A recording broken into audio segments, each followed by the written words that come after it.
여러분 안녕하세요. 와우중개사입니다. 오늘은 우리나라 최고의 대학 중 하나인 고려대학교에 나와 있는데요. 이쪽 근처 상권에 대해서 설명드리겠습니다. 대학가 주변 상권은 고유한 특징이 있습니다. 대학은 쉽게 없어지는 일도 없고, 그리고 경기 안 좋다고 학생이 줄지도 않습니다. 그래서 경기 흐름을 잘 안 타고 안정성이 매우 높다는 것이 장점입니다. 반면에 돈을 버는 직장인들 위주가 아니라 용돈 받아 쓰는 학생들을 위주로 형성된 상권이기 때문에 객 단가가 높지 않다는 단점도 있습니다. 그런데 과거 몇 년 동안은 코로나라는 특수한 상황이 사회 여러 분야에 큰 타격을 줬지만 특히나 대학가 주변에 가장 큰 타격을 주지 않았나 생각합니다. 비대면 수업으로 대부분의 학생들이 학교에 오지 않았기 때문에 주변 상권은 어마어마한 고통을 겪었습니다. 그러나 코로나가 끝난 후인 2022년부터는 상권이 빠르게 회복했고 현재는 공실을 찾기 쉽지 않은 상황입니다. 네, 그럼 현장으로 나가서 상황을 직접 살펴보겠습니다. 고려대 상권은 고려대 정문 건너편 제기동 상권과 안암역 북쪽에 있는 개운사길 상권, 그리고 안암역 남쪽으로 이어지는 참사리길 상권으로 나눕니다. 정문 건너편에 있는 제기동 상권을 가장 먼저 보겠는데요. 여기가 바로 오리지널 고대 상권입니다. 막걸리 냄새가 진동한다고 하던 바로 그것이 이쪽입니다.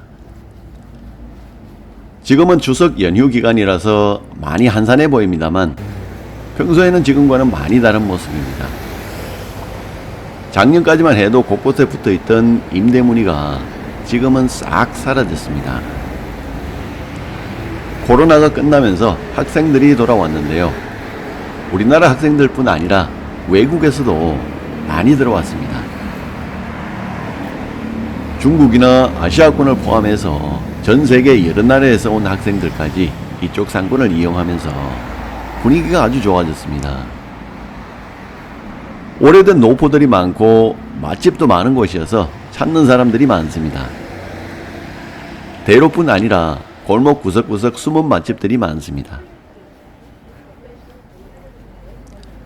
네, 그럼에도 불구하고 고려대학교라는 큰 학교가 바로 건너편에 있고 전철역과 아주 가까운 대로변에 있는 상권치고는 좀 왜소해 보이는 것이 사실입니다. 건물들도 대부분 오래됐고 노후 저층 건물들 위주입니다. 90년대까지만 해도 고려대 주변에서 가장 좋은 상권이었음을 생각한다면 그 이후로 별로 변한 게 없고 동네가 정체되어 있다는 느낌을 줍니다. 대로변에서 조금 이면으로 들어가면 오히려 변화가 좀 있어 보입니다. 최근에 개발된 흔적들이 여기저기 보이는데요. 그것도 근생이나 상업시설은 아니고 대부분 원룸이나 투룸으로 운영하는 건물들입니다. 개인적으로 생각할 때 이쪽 개발이 활성화되지 않았던 가장 큰 원인은 이쪽 땅들이 가지고 있는 특성 때문에 그런 것 같습니다. 물론 크고 잘생긴 땅들도 있습니다만 이쪽에는 30-40평이 안 되는 작은 필지가 많고 면적이 좀 된다고 해도 모양이 반듯하지 않은 땅들이 많습니다. 그리고 건축이 아주 힘든 좁은 골목길 안에 있는 땅들이 많다는 것이 특징입니다. 땅 면적이 30-40평이 안 되면 활용성이 많이 떨어지는 측면이 있습니다. 옛날 같지 않게 요즘은 건물에 일정한 너비의 복도를 갖춰야 하고 4층만 넘어도 엘리베이터도 넣어야 되고 층마다 화장실도 넣어야 되니까 공용 공간이 많이 필요합니다. 게다가 새로 지으면 주차장을 넣어야 하니까 비싼 1층 임대료 다 날아가 버립니다. 또 땅 모양이 삐뚤빼뚤해서 반듯하지 않은 땅들도 많이 보이는데요. 땅이 이러면 공간 활용성도 떨어지기 때문에 원하는 건물 모양을 만들기 쉽지 않습니다. 내가 직접 가진 땅이면 어떻게 했었든지 이런 땅도 개발해 보려고 하는데 남의 땅 사서 개발하는 사람들은 너무 작거나 모양이 이쁘지 않은 그런 땅은 잘 안 삽니다. 이런 특징들 때문에 외면받은 측면이 있는 것 같습니다. 그리고 도로가 좁으면 공사도 쉽지 않습니다. 철거할 때, 땅 팔 때, 레미콘 탓을 할 때, 건물 올라갈 때 주변 민원 많이 들어옵니다. 좁은 길에 집들이 따닥따닥 붙어 있으면 민원 해결하기도 쉽지 않고 해결하는 비용도 만만치 않다고 합니다. 개발이 상대적으로 잘 안 되는 또 다른 원인을 찾아보자면 이 동네 남쪽으로 정릉천이 지나가는데 이 하천 때문에 상권 확장성은 한계가 뚜렷합니다. 그리고 정릉천 위쪽으로 내부순환로가 지나가는데요. 주거지 바로 근처에 저런 길이 지나가는 것은 미관상이나 땅값 측면에서 좋을 리가 없습니다. 상황은 이렇고요. 그럼에도 불구하고 구석구석 좋은 땅들이 눈에 보입니다. 그리고 입지가 워낙 괜찮은 곳이어서 잘 골라서 투자를 한다면 괜찮은 곳으로 보입니다. 이 동네 시설 좋은 원룸이나 투룸은 공실이 날 틈이 없다고 합니다. 약 3만 5천 명이나 되는 고려대 학생들과 임직원들이 있고 코로나가 끝나서 세계 도처에서 학생들이 들어옵니다. 그래서 수요가 늘 풍부한 곳이고 아직까지는 많이 저평가되어 있는 곳으로 보입니다. 그리고 이 동네 동쪽으로 동북선이 들어올 예정인데요. 동북선은 왕십리에서 상계역 구간을 왕복하는 노선입니다. 2026년 완공 예정이고 이 노선 개통과 관련해서 투자 수요나 배후 수요가 많이 늘어날 것으로 예상합니다. 실거래 가격을 살펴보면 이면 도로는 평당 2, 3천 수준에서 거래되었고 대로변이나 목 좋은 것은 4, 5천 수준에 거래된 것으로 보입니다.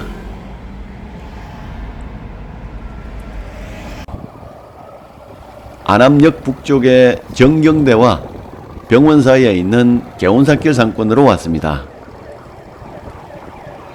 북쪽에 개원사 절이 있어서 이름이 그렇게 붙여진 것 같습니다.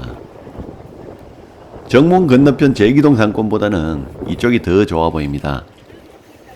문과대하고 의과대학 사이에 있고 이공대도 가까운 위치여서 그렇습니다. 비교적 높은 건물들도 많고 정문 건너편에서 봤던 오래된 건물들은 잘 눈에 띄지 않습니다. 위치가 워낙 좋고 상권도 괜찮은 편이어서 건물 사이즈는 제법 규모가 있는 편이지만 공실 없이 다 채울 수 있어 보입니다. 저층은 주로 음식점이나 PC방, 당구장 같은 건생들로 채우고 위층에는 원룸이나 투룸과 같은 주택, 고시원을 만들어 놓으면 불티나게 임대 나가는 위치로 보입니다. 당연히 정문 건너편 제기동보다도 여기 개운사길 땅값이 더 비쌉니다. 말씀드렸다시피 좌우에 학교와 병원을 두고 있어서 수요가 훨씬 더 많다는 게 첫 번째 이유고요. 또 다른 이유를 살펴보자면 여기는 필지가 예쁘게 잘려 있습니다. 직사각형으로 반듯하게 나눠져 있고 길은 그렇게 넓지는 않지만 일자로 쫙 뻗어 있어서 보행도 편하고 개발하기도 용이하고 그리고 토지 활용성도 높아 보입니다. 이런 특성을 가지고 있는데요. 여기를 디벨로퍼나 임대수익 측면에서 관심 있게 보시는 분들께서는 또 생각하셔야 하는 부분이 이 상권 수요층의 대부분이 학생들이라는 점입니다. 따라서 상권이 크게 확장된다든지 임대료를 많이 올릴 수 있는 그런 종류의 상권은 아니라는 것입니다.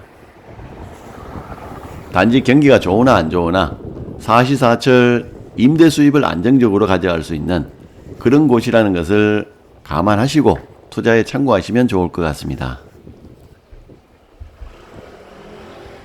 거래 사례를 보시면 이면도로의 목이 좀 떨어지는 곳은 평당 4, 5천 수준에 거래되었고 대로변 역 주변은 1억 넘는 금액에 거래된 사례도 있습니다. 고려대 상권에서 마지막으로 볼 것은 안암역 남쪽에서 안암 5거리까지 이어지는 참사리길 상권입니다. 여기는 원래 고려대 주변 다른 곳과 마찬가지로 하숙집이나 자취방들이 대부분이었는데, 그런데 90년대 상권이 발달하는 과정에서 단란 주점과 같은 유흥업소가 유독 이곳에 많이 생겨났다고 합니다. 대학 바로 앞에 생겨난 유흥업소에 저항하면서 이 길을 참된 삶의 길로 선포했다고 하는데요. 그래서 참사리길이라는 이름이 생겨났다고 합니다. 이 상권은 2001년 6호선 안암역 개통과 함께 본격적으로 성장한 곳인데요. 현재는 고려대 주변에서 가장 좋은 상권입니다. 강남이나 신촌 등과 같이 화려하지는 않지만 지역 상권 수준에서는 괜찮은 곳이라는 평가를 받는 곳입니다. 1층 권리금은 보통 5천에서 8천 수준에 형성되어 있고 대부분 장사가 잘 되는 곳입니다. 일반적인 대학가 상권의 특징처럼 이쪽 상권 역시 가성비 맛집이 많다는 것이 특징입니다. 양 많고 맛있고 값도 저렴한 노포들이 많아서 학생들과 주변 사람들을 잘 끌어들이고 있습니다. 안암역 북쪽 개운사길 상권처럼 여기도 구획 정리가 비교적 잘 되어 있습니다. 길은 넓진 않지만 일자로 쭉 뻗어 있고 땅 모양도 직사각형으로 예쁘게 잘려 있습니다. 도로 구조도 좌우로 무단 횡단이 가능한 상황이어서 양측 상권 모두한테 도움이 되는 형태입니다. 정문 건너편 제기동 쪽처럼 과소 필지는 잘 보이지 않고 100평이 훨씬 넘어가는 비교적 큰 필지들부터 5, 60평대 필지들까지 다양하게 구성되어 있습니다. 이쪽도 장점만 있는 것은 아닙니다. 장사가 되는 정도와 유동인구 수준에 비교했을 때 일부 땅값이 좀 과한 측면이 있어 보입니다. 땅값이 많이 올라서 개발해서 팔 경우에는 받아주는 사람을 찾기 쉽지 않거나 또는 직접 운영한다고 해도 수지 타산을 맞추기 쉽지 않은 수준으로 내놓은 물건들도 종종 보입니다.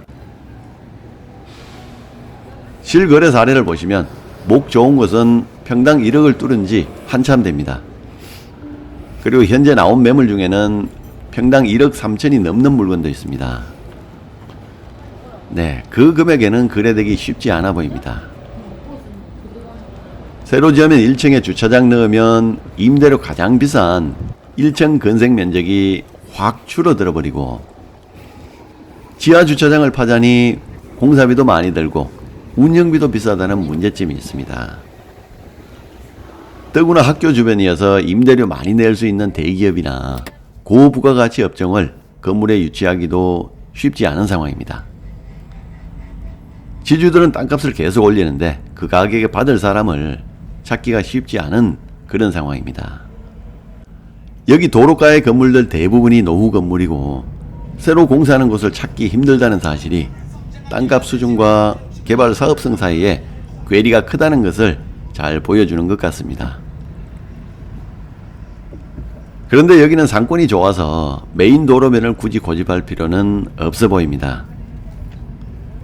비록 현재는 고려대 학생과 주변 사람들 위주의 상권이지만 교통이나 입지 여건으로 봐서 동네 상권 수준을 넘어설 잠재력이 충분한 것으로 보입니다. 이면도로에 있는 땅도 잘 사거나 아니면 급매물을 노려보면 좋은 물건 잡을 기회가 있을 것입니다. 이렇게 오늘은 고려대 주변 상권을 살펴봤습니다. 코로나가 끝나서 현재는 많이 밝고 활성화된 모습을 보이고 있습니다. 상대적으로 저평가된 지역이고 서울 중심권역에서 멀지 않은 동북권에 위치해 있습니다. 그리고 요즘 핫하게 떠오르고 있는 청량리와도 아주 가까운 위치여서 입지적으로 나쁘지 않은 곳입니다.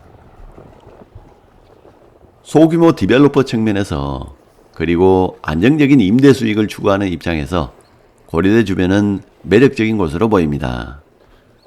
오늘 영상 여기서 마치겠습니다. 끝까지 시청해 주셔서 감사합니다.